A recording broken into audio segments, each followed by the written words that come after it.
The Grand Chamber of the High Synod was not merely a room. It was a testament to the suffocating weight of history, a cavernous hollow carved from the living obsidian of the moon Xylos Prime, suspended in the gravimetric equilibrium of a gas giant that wept violent, violet storms. Within this crushing silence, the air itself seemed to vibrate with the tension of 1,000 unsaid accusations, the atmosphere thick with the scent of ozone, and the sterile, metallic tang of recycled oxygen that had circulated through the lungs of emperors for 10,000 cycles. Light did not flood this place. It bled reluctantly from bioluminescent moss cultivated in the high vaulted ceilings, casting long, skeletal shadows that danced over the faces of the delegates like specters of the wars they had buried. Here, the fate of systems was decided not with the roar of cannons, but with the quiet scratch of a stylus and the murmur of deceit masked as diplomacy. At the center of the obsidian amphitheater sat the triumvirate, the three high justicars representing the apex of the galactic concordat, their forms draped in robes of shifting silicoweave that refracted the dim light into spectrums of authority. Justicar Vrail, the eldest of the three, leaned forward on his dais, his compound eyes twitching with a mixture of irritation and a deeper, more primal unease that he refused to vocalize. His species, the Chitauri, were chitin-clad scholars who believed the universe was a mathematical equation to be balanced, yet the variables currently projecting from the hololith in the center of the room refused to resolve. The image was grainy, a distortion of sensor data dragged across light years of interference, depicting the desolate, forgotten region of space known as the Necropolis sector. To the Concordat, it was a graveyard, a swirling, chaotic junkyard of shattered hulls, twisted superstructures, and radioactive debris left behind by the precursor wars, a conflict so ancient that its participants were nameless dust. It was a region of space marked on every star chart with the warnings of hazard and worthless, a place where navigation computers went to die, and where the background radiation sang a song of entropy. And yet, it was here in this cosmic landfill that the Concordat, in a moment of cruel humor and dismissive arrogance, had exiled the humans. They were supposed to wither. Vrail's voice was a dry rasp, the sound of parchment crumbling.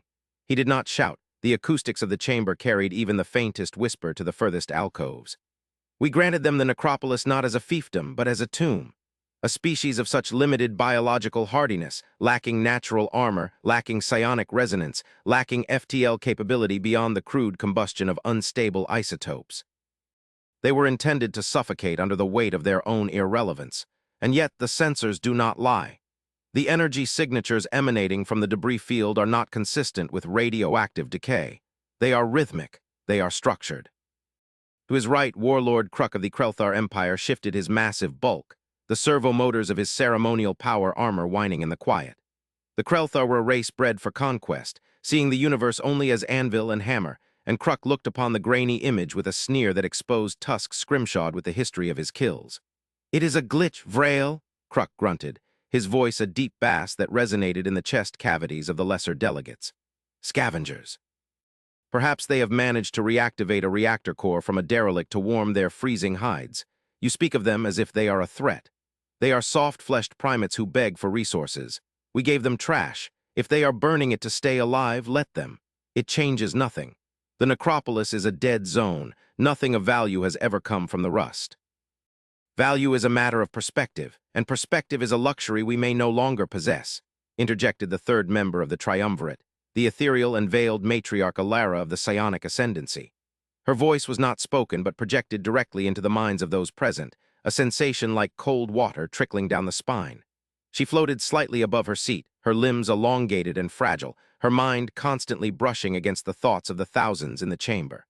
"I feel." Silence from that sector, not the silence of emptiness, Warlord, but the silence of a held breath. The chaotic psychic screams of the dying crews from the ancient wars usually echo in the necropolis. It is a haunted place.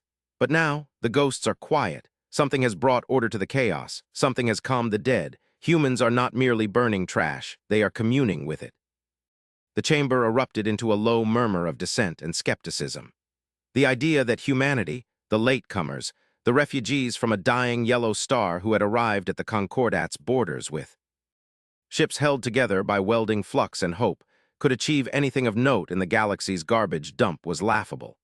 The Concordat had admitted them only as a labor caste, assigning them the necropolis to clear the shipping lanes of debris, a task calculated to take 1,000 years and yield nothing but radiation sickness. The political intent was clear. Keep the humans busy, keep them desperate, and eventually they would fade away, a footnote in the grand library of species that failed the great filter. Vrail silenced the room with a single tap of his staff against the obsidian floor, the sharp sound cutting through the murmurs. We do not deal in ghosts, matriarch. We deal in threats. The energy spike detected by the deep range buoys represents an output equivalent to a Class 4 stellar ignition. That is not a campfire. That is a weapon or an industrial capacity that rivals the core worlds. If the humans have found an intact precursor weapon in that heap, they are akin to children playing with a singularity. We cannot allow ignorance to threaten the stability of the Concordat. We must investigate, not with a diplomatic envoy, but with an inspection fleet. We will verify their compliance. If they have violated the Treaty of Scarcity by activating prohibited tech, we will sanitize the sector. I will lead the fleet, Kruk announced, standing up, his shadow stretching long and menacing across the floor. The Krelthar do not inspect, we secure. If the humans are playing with things they do not understand, I will take it from them. We need the alloys. If they have processed the scrap into usable ingots, then their labor has finally served a purpose. I will take 3 battle groups. That should be sufficient to cow them into submission. 3 battle groups, Alara's telepathic voice held a note of caution. For a scavenger species, you reveal your insecurity, warlord, but go, take the High Examiner Lyra with you. We need data, not just debris. If the humans have achieved something impossible, I want to know how before you turn it back into dust. The decision was made, stamped with the seal of the triumvirate, yet as the council disbanded and the delegates filed out, a lingering sense of dread clung to the cold stone walls. Vrail remained behind, watching the hololith, watching the static-filled representation of the necropolis. He zoomed in on a specific sector, a dense cloud of jagged metal that had once been the site of a titanic space battle. The computer highlighted a rhythmic pulse, a heartbeat of energy that defied the erratic decay of the surrounding ruin. It was precise, it was mathematical, and it was growing. Just scrap metal, he whispered to himself, repeating the phrase that had been the dismissal of the human race for decades. It was just scrap metal. But deep in his calculating mind, the variable would not balance. The equation was wrong. And in the cold calculus of the universe, an unbalanced equation was a prelude to disaster. The journey to the necropolis sector was a voyage into the throat of despair. The Krelthar fleet, a majestic and terrifying assembly of dagger-shaped hulls and ablative armor, cut through the subspace currents with the arrogance of an apex predator. At the helm of the flagship Iron Will, Warlord Kruk stood upon the bridge, watching the swirling vortex of hyperspace bleed away as they reverted to real space at the edge of the human-designated zone. Beside him, High Examiner Lyra, a creature of the Sylphan race, slender, multi-limbed, and adorned with sensory apparatuses over her eyes, checked her consoles with frantic intensity. The transition from hyperspace usually brought the comforting hum of the local stellar network, the chatter of buoys, the handshake of traffic control protocols. Here, there was nothing. The view screen cleared, revealing the necropolis. It was breathtaking in its ugliness. A nebula of brown and rust-red dust choked the starlight, and within it, the silhouette of billions of tons of debris floated in a macabre dance. Shattered ring worlds, the spinal columns of dreadnoughts 5 kilometers long, fields of severed armor plates that glittered like diamonds in the gloom. It was a graveyard of giants. The scale of the destruction was so absolute that it usually induced a sense of vertigo in observers, a reminder of the fragility of empires. But today, the vertigo came from a different source. Sensors are confused, Lyra murmured, her delicate fingers flying across the haptic interface. The debris field, it is not drifting. Standard orbital mechanics dictate that the collisions should be random, chaotic, but look at the vector analysis. She threw the data onto the main tactical plot. The debris is moving in currents. It is flowing, like blood cells in a vein. Warlord, the scrap is not floating. It is orbiting a central point with coordinated precision. Kruk grunted, unimpressed. Gravity wells, there are likely black holes or neutron stars buried in that mess. The humans probably cling to the stable zones. No, Lyra insisted, her voice trembling. Gravity pulls inward. This flow is multidirectional. It is managed, and the composition scan. I am detecting trace amounts of ferrofluidic suspension in the dust clouds. The entire nebula is conductive. Hail them, Kruk ordered the communications officer. Tell the human governor or chieftain, or whatever filth leads them, that the Krelthar have arrived to inspect their tribute. Tell them to power down any reactors and prepare to be boarded." The communications officer, a younger Krelthar eager for blood, opened the frequency. "This is Warlord Kruk of the High Synod. Inhabitants of the necropolis, you are ordered to—" Static cut him off. Not the white noise of interference, but a structured digital screech that cycled through encryption keys faster than the Iron Will's computer could track. Then, silence. A heavy, oppressive silence that seemed to dampen the very air on the bridge. "They are jamming us," Kruk growled, his hand resting on the hilt of his vibro blade. "No, Warlord," Lyra said, her sensory lenses whirring as they zoomed in on the debris field ahead. "They are not jamming, they are listening. Look at the field." On the view screen, the nearest cloud of debris, a massive agglomeration of twisted hull plates and shattered engine cowlings roughly the size of a moon, began to shift. It didn't break apart, it rotated.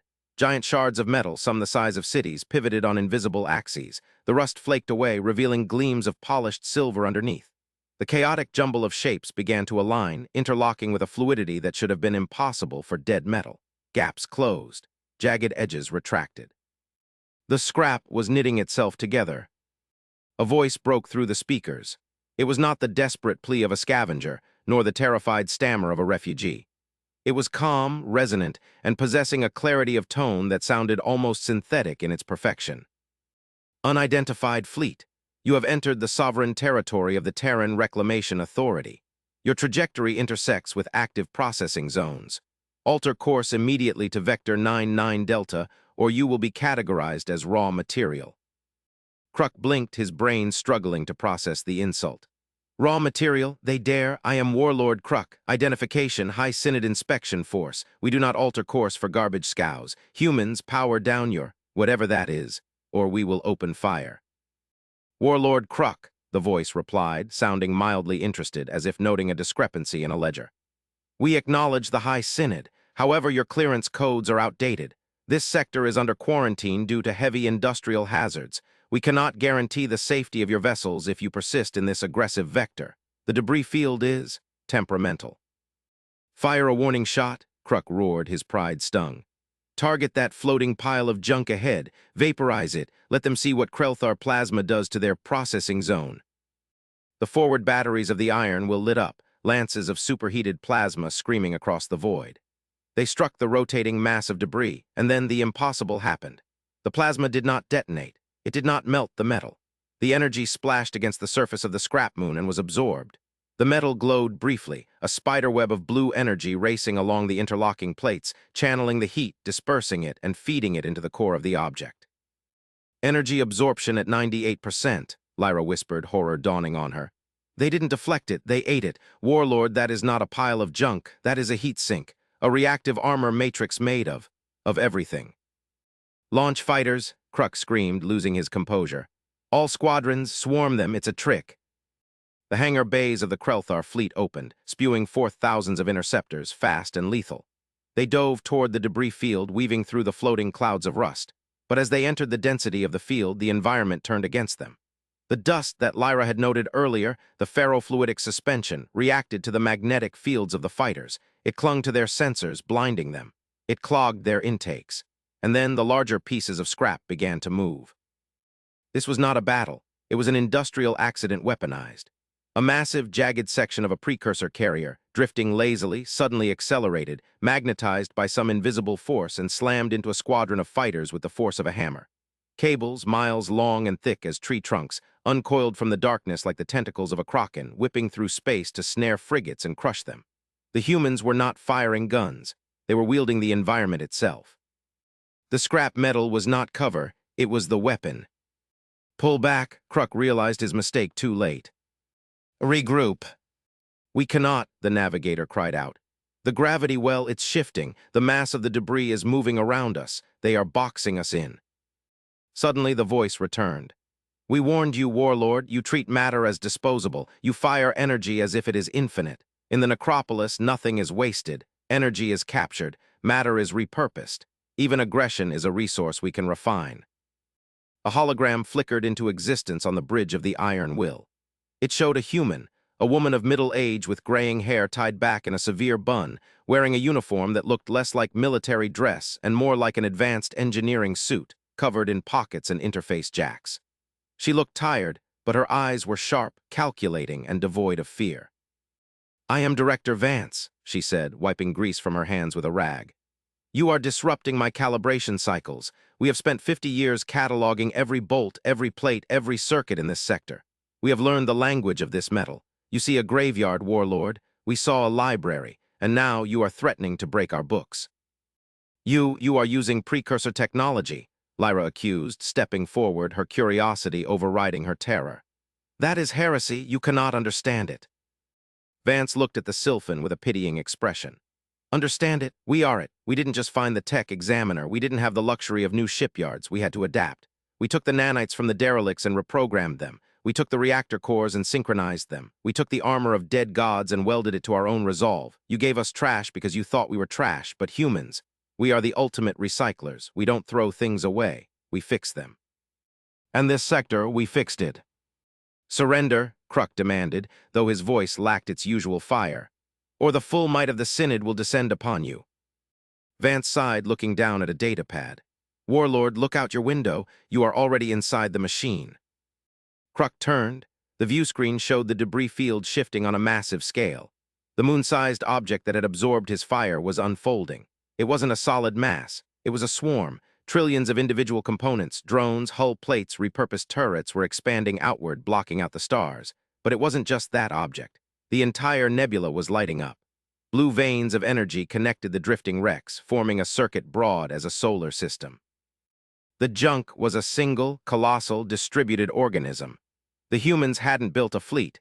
They had turned the sector into a Dyson swarm of weaponized refuse. "We don't want a war," Vance said, her tone hardening. "Wars are wasteful. They destroy resources. But if you persist, we will disassemble your fleet. We will strip your hulls for titanium, drain your reactors for isotopes, and repurpose your crew's life support systems. We will not kill you, but we will recycle your capacity to harm us. Choose withdrawal or assimilation." The silence on the bridge was absolute. Kruk looked at his tactical display. Every single ship in his fleet was targeted by 10,000 distinct debris signatures. A drifting airlock door near his starboard bow was emitting a targeting laser. A cloud of screws was accelerating to railgun velocities. The humiliation was total. "Withdraw," Kruk whispered, the word tasting like ash. "All ships, reverse course." As the Krelthar fleet limped away, humiliated and confused, High Examiner Lyra remained at the viewport, watching the metal swarm settle back into its guise of a dormant graveyard. She realized then that the galaxy had made a fatal error. They had judged humans by the elegance of their ships, not the resilience of their minds. They had confused poverty with weakness, and in doing so, they had gifted the most adaptable species in existence the greatest arsenal the universe had ever known. But the story did not end with the retreat. That was merely the prelude. The true revelation came 3 cycles later when the High Synod, in a panic, convened a grand summit, inviting Director Vance to speak. They expected a conqueror. They expected demands for territory, for reparations.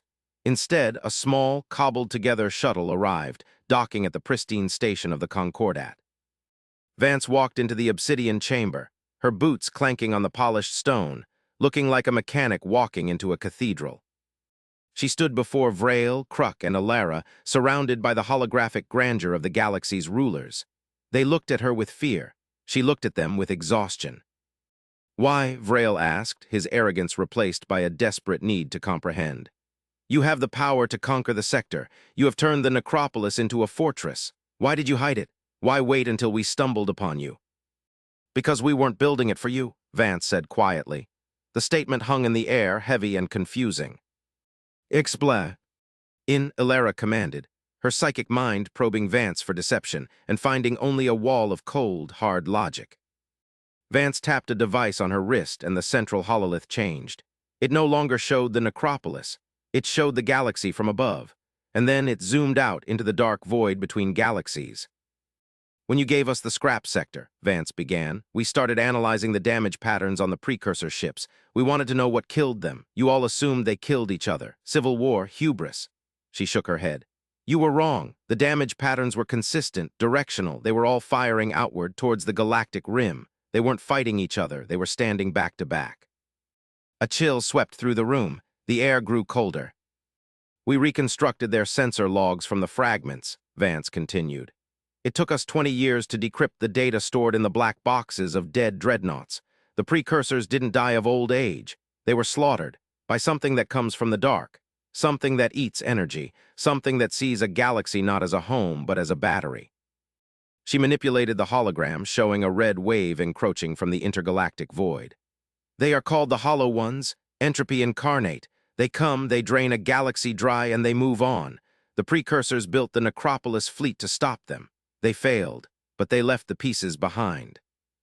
Vance looked up, meeting the gaze of the warlord. We didn't transform the scrap metal into a war machine to fight you, Kruk. We aren't interested in your trade routes or your border disputes.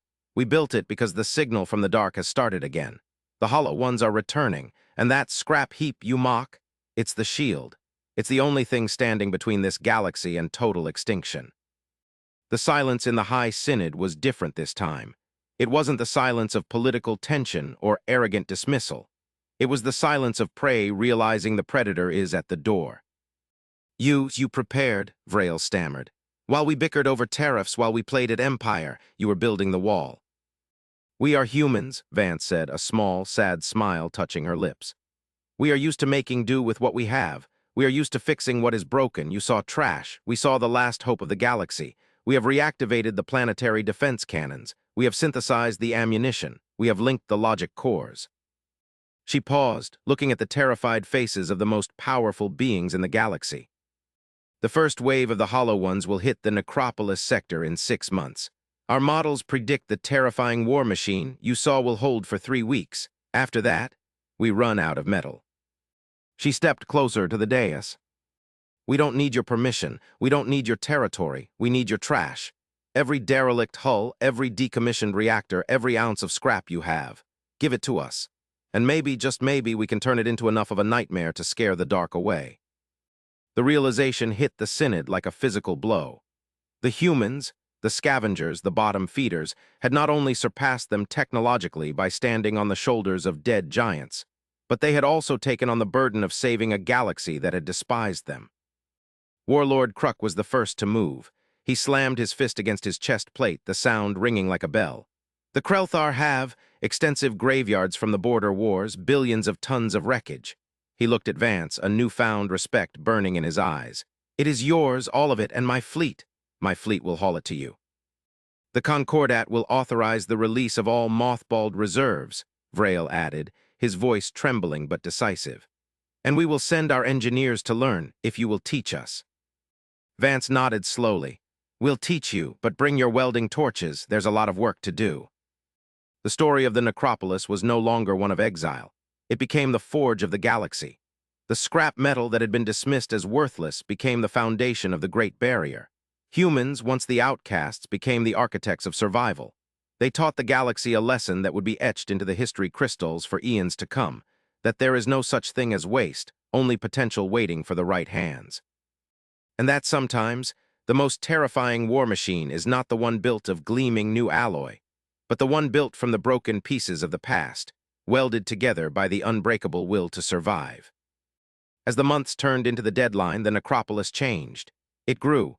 Convoys from every system arrived, dumping mountains of metal into the void, where human swarms stripped, melted, and reformed them. The moon-sized station became a planet-sized fortress. The debris field became a thicket of thorns, a dense, layered defense of mines, railguns, and absorption fields. When the Hollow Ones finally arrived, they did not find a galaxy fat and sleeping. They found a wall of iron. They found a storm of shrapnel. They found a species that had looked at the garbage of the universe and forged a sword. The battle was not glorious. It was a grinder. It was a horrific, chaotic, churning meat grinder of metal and void energy. But the line held. The scrap metal held. And deep in the heart of the chaos, on the bridge of a station built from the bones of 1,000 dead ships, Director Vance watched the screens, drinking cold coffee from a recycled cup, and directed the symphony of destruction. Keep feeding the furnace, she ordered, as a massive section of the defensive ring was vaporized by the enemy. Route the debris from Sector 7 to fill the gap. Nothing is lost, it's just raw material. The aliens watched in awe. They saw the humans not as scavengers anymore, but as alchemists. They had turned fear into iron. They had turned neglect into salvation. And as the Hollow Ones broke against the jagged teeth of the necropolis and retreated back into the dark, the galaxy understood the truth. The humans hadn't just transformed the scrap metal. They had transformed the galaxy. They had proven that even the broken, the discarded, and the forgotten could be the most powerful force in the universe. And in the quiet aftermath, as the smoke cleared and the stars shone down on the drifting, victorious ruin, Vrail stood by Vance's side. "It is beautiful," the alien whispered, looking at the twisted, ugly, magnificent fortification. "It's still just scrap metal," Vance replied, closing her eyes for the first time in days. "But it's our scrap metal, and that makes all the difference." The integration of the species that followed was not smooth, nor was it immediate, but it was inevitable. The diplomatic landscape had been irrevocably altered by the revelation of the rust, as the historians began to call it. No longer could the High Synod look down upon the Terrans from their crystal towers with sneering condescension. The dynamic had shifted from a vertical hierarchy to a desperate, horizontal interdependence. The humans possessed the only effective doctrine against the Hollow Ones, a doctrine of attrition, recycling, and chaotic adaptation that the rigid, aesthetic-obsessed elder races could barely comprehend, let alone replicate. In the weeks following the first repulsion of the Hollow Ones, the Necropolis sector became the busiest hub in the galaxy. It was a paradox, a place of death that was vibrating with frantic life. The aesthetic of the galaxy began to shift. The smooth, flowing lines of Ethelgard ships and the brutalist blocks of the Krelthar began to sport ugly, bolted-on modifications. Human engineers were dispatched as consultants to the homeworlds of the Triumvirate, a concept that would have been laughable a year prior. They walked the hallowed halls of the Krelthar warforges, pointing out inefficiencies, marking ceremonial armor for melting, and horrified the ancient smiths by suggesting that the sacred statues of their ancestors would serve better as ablative plating. High Examiner Lyra found herself permanently stationed on the Reforge, the massive planet-sized station at the heart of the human defensive network. She had ceased to be an inspector and had become a student. Her days were spent in the zero-gravity foundries, watching as human workers, men and women with cybernetic limbs replaced not for aesthetics, but for utility, guided streams of molten alloy into molds with magnetic gauntlets. "I do not understand the lack of uniformity," Lyra said one day, floating beside Chief Engineer Hobb, a man whose skin was leathery from radiation exposure and who chewed on a stimulant stick with rhythmic precision. They were overlooking a dry dock where a Krelthar dreadnought, half destroyed in the battle, was being fused with the drive section of a sleek Concordat cruiser. "Uniformity is a weakness, Lyra," Hobb grunted, tapping a display that showed the stress tolerances of the Frankenship. "If you build everything the same, the enemy only has to figure out how to break one thing to break everything. Standardized parts are great for logistics, terrible for survival against an enemy that adapts. The Hollow Ones learn. They analyze frequencies. If all your shields modulate at the same rate, they crack the code and wipe you out. But this..." He gestured to the monstrosity below. "This is a mess. The Krelthar hull uses polarization shielding. The Concordat engines use phase harmonics. The human targeting systems use simple optical tracking. The enemy hits it and their countermeasures fail because the ship doesn't make sense. Confusion is armor." Lyra's mandibles clicked in thought. Chaos as a defensive strategy. It goes against every tenet of the Sylphan Academy. "That's why you guys were losing the long war before you even knew it started," Hobb said, not unkindly. "You strive for perfection." "We strive for good enough to kill the other guy. Perfection is brittle. Good enough is flexible." This philosophy, the doctrine of the scrap, began to permeate the political sphere as well. Justicar Vrail found himself in a heated debate within the Synod, not against the humans, but against his own conservative faction. They argued that the pollution of their pristine fleets with human scavenging tech was an insult to their heritage. "Heritage?" Vrail's voice boomed across the obsidian chamber, magnified by the acoustics he had once used to condemn humanity. "You speak of heritage while the void opens its maw to swallow us. The humans have taught us that our heritage is nothing but a stockpile of resources. We worship our history, but we do not use it. The humans mine their own past. They dig up their failures and forge them into lessons. We must do the same. If the statues of the first kings can stop a Hollow One beam, then melt them down. If the sanctity of the Void Gardens prevents us from building sensor arrays, then burn the gardens." It was a cultural revolution, driven by the terror of extinction. The humans remained the calm center of the storm. Director Vance, now arguably the most powerful individual in the galaxy, refused the title of High Admiral or Empress. She remained Director, a civil servant title that baffled the aliens. She managed the war effort like a logistics problem.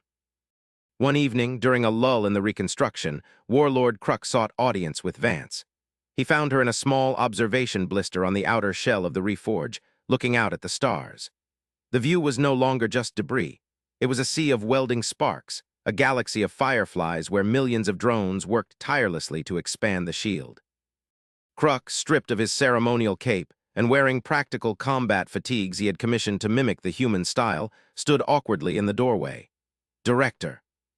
Warlord, Vance acknowledged without turning. The retrofits on your heavy cruisers are ahead of schedule. Your engineers are learning fast. They have an aptitude for welding. I did not come to speak of cruisers, Kruk said, stepping closer. The gravity in the blister was set to standard Terran, which felt light to him. I came to ask, what comes after? Vance turned, her face illuminated by the distant sparks. After. If we win, Kruk said, his voice dropping to a rumble. If the Hollow Ones are driven back permanently, what becomes of this alliance? You hold the keys to the defense of the galaxy. You have the ultimate leverage. In my culture, the one who holds the shield commands the sword. You could demand the submission of the Concordat. You could rule. Vance smiled, a tired, genuine expression that softened the hard lines of her face.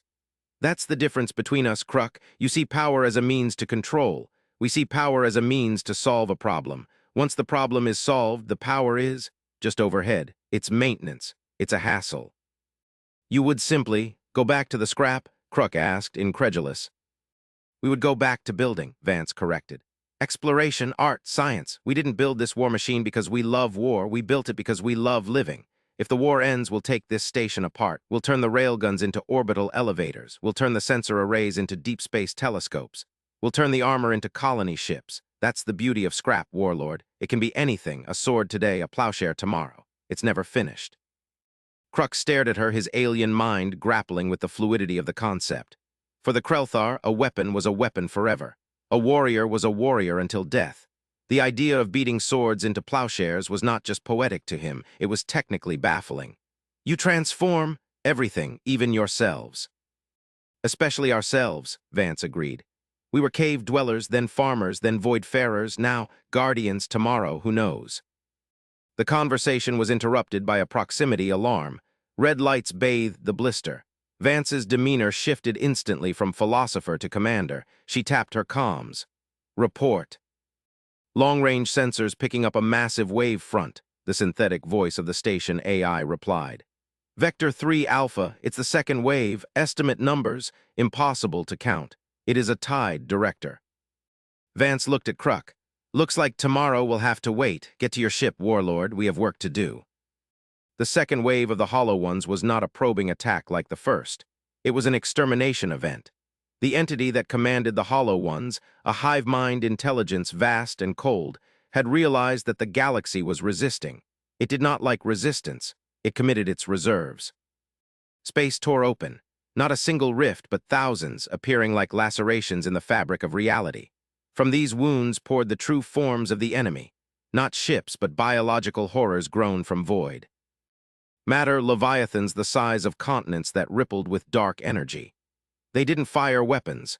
They emitted waves of entropy that caused metal to rust in seconds, flesh to wither, and energy to dissipate.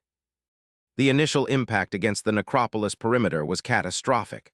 The outer layer of the debris field, the thorn thicket, simply dissolved. Millions of tons of carefully arranged scrap turned to dust in an instant. On the bridge of the Reforge, panic threatened to set in among the alien liaisons. Shield modulation is failing, screamed a Concordat technician. The entropy field is bypassing the kinetic barriers. It's aging the hull plates by 10,000 years a second. They're rotting us, Lyra whispered, her face pale. They are accelerating time. Vance stood gripping the command rail, her knuckles white. They want to accelerate decay? Fine, let's give them something that's already dead. Initiate Protocol Lazarus, Vance ordered. Director, that protocol is untested, the AI warned. The energy feedback could shatter the station. Do it, Vance roared. Protocol Lazarus was the human masterstroke. It was the reason they had spent so much time analyzing the precursor tech. The humans had discovered that the precursor cores didn't just generate power, they manipulated local spacetime fields to function. The humans had linked thousands of these dead cores together, buried deep within the moon-sized balls of scrap. The order went out. Deep inside the reforge and the surrounding satellite moons of junk, the dormant hearts of the precursor dreadnoughts were kicked into overdrive. But instead of pushing energy out, the humans reversed the polarity. Inverting the field, the AI announced. Suddenly, the decay stopped. The rust that was spreading across the station froze. Then, impossibly, it began to reverse. The entropy field of the hollow ones was being sucked into the scrap. "We aren't shielding against it," Vance explained, her voice tight with strain. "We're acting as a ground, a lightning rod, the scrap metal. It's already dead. It can't die again. It's absorbing the time dilation." The massive, continent-sized enemy bioships slowed. Their entropic waves were being swallowed by the dense, layered heavy metals of the human construct. The useless trash, dense lead, depleted uranium, super-dense alloys was acting as a sponge for the death energy. "Their output is dropping," Kruk reported from his ship leading the counterattack wing. "They are confused. They are draining themselves trying to rot a corpse." Now, Vance yelled, "Release the swarm." This was the offensive component. The surface of the scrap moons exploded outward. But it wasn't missiles. It was millions of kinetic projectiles, literally jagged shards of metal, massive iron rods, and balls of compressed waste, launched via magnetic rails at a fraction of the speed of light. The hollow ones were immune to energy weapons. They absorbed them. But they were physical beings, and Isaac Newton is the deadliest son of a bitch in space. The rain of metal struck the biological horrors. It didn't burn, it smashed. It tore through the gelatinous flesh of the void monsters. Kinetic energy, raw and brutal, shattered their carapaces. The advanced enemy, prepared for lasers and plasma, had no defense against 1 billion tons of garbage moving at relativistic speeds. It was a massacre. The pristine, horrifying elegance of the hollow ones was shredded by the raw, ugly brutality of human industry. The void filled with ichor and floating chunks of flesh, mixing with the scrap metal in a grotesque stew. As the last of the Leviathans crumbled under a barrage of hypervelocity girders, a cheer went up across the comms network. It started low, a human sound, but it was quickly joined by the guttural roars of the Krelthar, the melodic chimes of the Ethelgard, and the psychic pulses of the Ascendancy. It was a sound of unity born in the mud and blood of the trenches. But the victory came with a cost. The reforge groaned. The stress of channeling the entropy field and firing the mass drivers had taken its toll. Structural integrity warnings flashed red across the board. "The core is destabilizing," the AI warned. "The scrap matrix is fracturing. We have sustained 90% structural failure." Vance looked at the readings. The station was falling apart. The very thing that had saved them was now dying, its purpose fulfilled. "Evacuate non-essential personnel," Vance said quietly. "All Allied ships pull back to safe distance." "Director," Kruk's voice broke in. "We can tow you, we can reinforce the struts." "No time, Warlord," Vance said. "Gravity well is collapsing. It's going to implode. Get your people out." She stayed, not out of a desire for martyrdom, but because someone had to manually keep the magnetic containment field stable long enough for the fleet to escape the blast radius. She sat in the captain's chair, the room shaking violently, debrief. "Awling from the ceiling." "Lyra," Vance said to the Sylphan, who was frantically trying to lock down a console nearby. "Go, that's an order. Take the data. Teach them how we did it." Lyra looked at the human, tears leaking from her sensory eyes. "It was just scrap metal," she sobbed, repeating the old insult. "Best damn scrap metal in the universe," Vance grinned. "Now go." Lyra fled to the escape pods. Vance watched the fleet retreat on the view screen. The Krelthar, the Concordat, the Ascendancy, ships of all shapes and sizes, damaged, scarred, but alive. The reforge shuddered one last time. The containment field collapsed. The billions of tons of metal, energized by the entropy of the hollow ones and the power of the precursor cores, fell inward. It didn't explode, it imploded. It crunched down smaller and smaller, compressing matter and energy into a singular point. A brilliant flash of light, brighter than a supernova, illuminated the necropolis. And then silence. The fleet drifted in the dark, sensors blinded for a moment. When they cleared, the reforge was gone. The debris field was gone. In its place, sitting perfectly in the center of the sector, was a new star. A small, stable, white dwarf star born from the compression of the war machine. She made a star, Vrail whispered from the bridge of his flagship, falling to his knees. Kruk stared at the light. No, she recycled the station. She turned the waste into light. The story of humanity did not end there. The sacrifice of the reforge bought the galaxy a century of peace. The Hollow Ones, wounded and fearful of the species that threw stars at them, did not return. The Alliance of the Rust, as it came to be known, flourished. The new star in the Necropolis sector became a pilgrimage site. A monument was built in orbit around it, not of gold or crystal, but of welded iron plates, simple and unadorned. On the central plaque, written in the languages of all 4 major species, was a simple inscription. Here lies the proof that nothing is useless. We are all broken things, waiting to be forged. In memory of the scrap. And in the shipyards of the Krelthar and the academies of the Ethelgard, a new generation learned the lesson. They looked at the universe not with arrogance, but with the eyes of an engineer. They looked at the dark, at the cold, at the broken pieces of their history, and they did not see trash. They saw ammunition, and they were ready. The cultural impact of the human era was not merely military, it was philosophical. The concept of kintsugi, the ancient human art of repairing broken pottery with gold, treating the breakage and repair as part of the history of an object rather than something to disguise, became the dominant aesthetic of the galaxy. High Examiner Lyra, now Matriarch Lyra, wrote the definitive text of the New Age, titled The Alchemy of Necessity. In it, she argued that the precursors had failed because they sought to remain static and perfect, while humans thrived because they embraced decay and transformation. To be scrap is to be free of purpose, she wrote, and because it is free of purpose, it is full of infinite potential. A sword can only be a sword, but a pile of rusted iron can be a shield, a hull, a girder, or a star. The humans taught us that we must be like the scrap. We must be willing to be broken down so that we may be built into something better. This philosophy was tested 50 years later when a rogue faction of the Ascendancy tried to seize control using mind control pylons. In the old days, the Concordat would have debated for months. This time, a combined fleet of Krelthar and human-trained engineers arrived within hours. They didn't just destroy the pylons. They captured them, reverse-engineered the psychic tech, and turned it into a galaxy-wide mental health network to treat PTSD in veterans. They weaponized the enemy's weapon into a healing tool. It was the ultimate human maneuver. The galaxy had changed. It was grittier, dirtier, less shiny. The sleek lines of the past were gone, replaced by the rugged, bolt-head-together look of the Alliance. But it was stronger. It was safer. And somewhere in the deep archives of the Terran systems, a new project was beginning. They were looking at the black holes at the center of the galaxy. They weren't seeing gravity traps anymore.